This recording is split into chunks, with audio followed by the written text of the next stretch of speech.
Hello everyone, welcome back. In this video, I'm going to talk about the Baker Act and whether or not you are free to leave if the 72-hour clock has not started to tick, the clock for involuntary detention.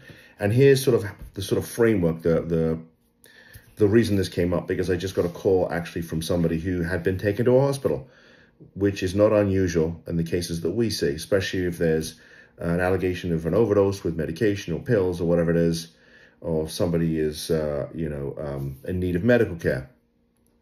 Now, the one of the changes to the statute for 2024 that kicked in July the 1st was made it really clear as to when the actual 72-hour period started. And the statute now says the 72-hour period doesn't start until you're actually in either a behavioral health unit of a hospital or actually in a behavioral health facility, like a Baker Act receiving unit.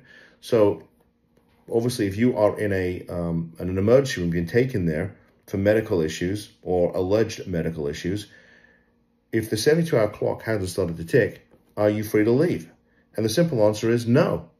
The clock, because remember, there's two types of Baker Act, right? Involuntary and voluntary. And if it's voluntary, there is no clock. And maybe you get taken to the emergency room, they get you to sign a voluntary admission agreement there, and you're still Baker Acted. So the whole point of what I'm trying to get ahead to you is, look, once you're Baker Acted, whether the clock is ticking or not ticking, or if there's even a clock in play here, especially in a voluntary admission type of case, it doesn't matter. You are Baker Acted. Your rights to leave, your rights to freedom have been terminated by the state of Florida. And the agent, in this case, the hospital, is an agent of the state's mental health system. They are authorized by the Baker Act statute to represent the state and detain people when certain criteria are met. So even though you may still be in an emergency room and pending transfer either to the behavioral health unit of that hospital or a behavioral health receiving facility, you are not free to leave. And if you try to leave, I can pretty much guarantee you that you're going to be surrounded by security and or law enforcement who will make sure that you do not leave, okay?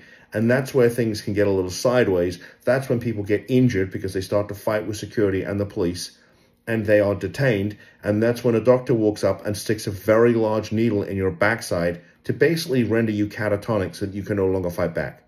So even though you are not in a facility yet or a receiving unit, you are not free to leave. The Baker Act is in force. The state has detained you and you cannot leave. And if you try to, unfortunately, you're probably going to deal with the consequences of that. So my advice is don't try and leave. My advice in this video, as it is in just about every other video I've ever put out about the Baker Act, is the time to fight is right now. And I told that to the individual that had called me. I said, look, you need to fight right now. This is the time to try and get you out. And by the way, based on what she told me, it sounded like this was an illegal detention because she claimed that, she was intoxicated at the time. Substance use is specifically excluded as a Baker Act criteria. So they can't Baker Act you if you're drunk, not legally anyway. Does it happen? All the time.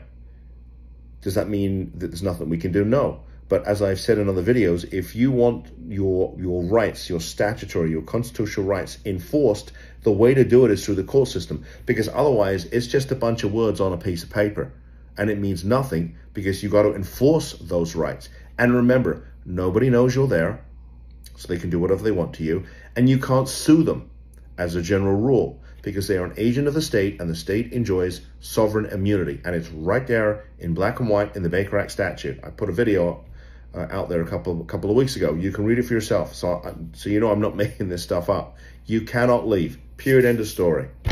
Anyway, just another curveball aspect of the Baker Act I love to share with you. And with that said, have a good rest of the day. Bye-bye.